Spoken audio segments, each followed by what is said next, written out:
केंद्र सरकारनं घरगुती गॅस सिलेंडरच्या दरात 50 रुपयांची वाढ केली आहे. या दरवाढीचा काँग्रेसनं तीव्र निषेध व्यक्त करत आज कोल्हापुरातील छत्रपती शिवाजी महाराज चौकात निदर्शनं केली. शहराध्यक्ष सचिन चव्हाण यांच्या नेतृत्वाखाली झालेल्या या आंदोलनात इंधन दरवाढ, वीज दरवाढ आणि महागाई विरोधात जोरदार घोषणाबाजी करण्यात आली. केंद्र सरकारनं गॅस दरवाढ करून लाडक्या बहिणींची चेष्टा केल्याची टीका चव्हाण यांनी केली. जोपर्यंत महागाई कमी होत नाही तोपर्यंत काँग्रेसचा लढा सुरूच राहील असा इशारा सचिन चव्हाण यांच्यासह उपस्थित महिलांनी दिला. यावेळी केंद्र आणि राज्य सरकार विरोधात जोरदार घोषणाबाजी करण्यात आली.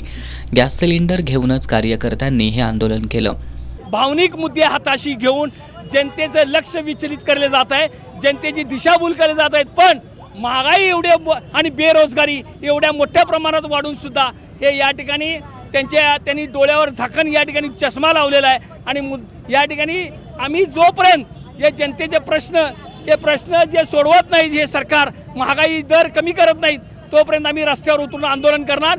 जनतेचे प्रश्न हाताला घेऊन शेवटपर्यंत आम्ही लढाई रस्त्यावरची करणार.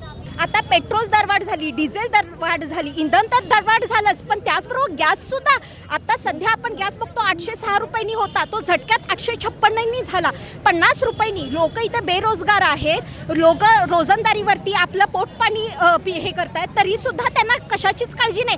गरीब लोक गरीब होत चाललेत आणि श्रीमंत लोक श्रीमंत होत चाललेत. एवढंच फक्त या भाजप सरकारचं नीतिमत्ता आहे. सरकारने लाडकी बहीण योजना दिली, पण त्याच लाडक्या बहिणीच्या घरातील गॅसचे भाव 50 रुपयाने आज वाढवलेत, पेट्रोलचे भाव वाढवलेत, असे बरीच महागाई वाढवले. तर या सरकारचा आम्हाला निषेध करायचा आहे, कारण ती जनतेची सरळ फसवणूक करतायत. लाडक्या बहिणी म्हणून त्याच लाडक्या बहिणीच्या पाठीत खंजीर खुपसतायत, इकडे पैसे दिल्यासारखं करतायत आणि इकडे ते डबल काढून घेत आहेत.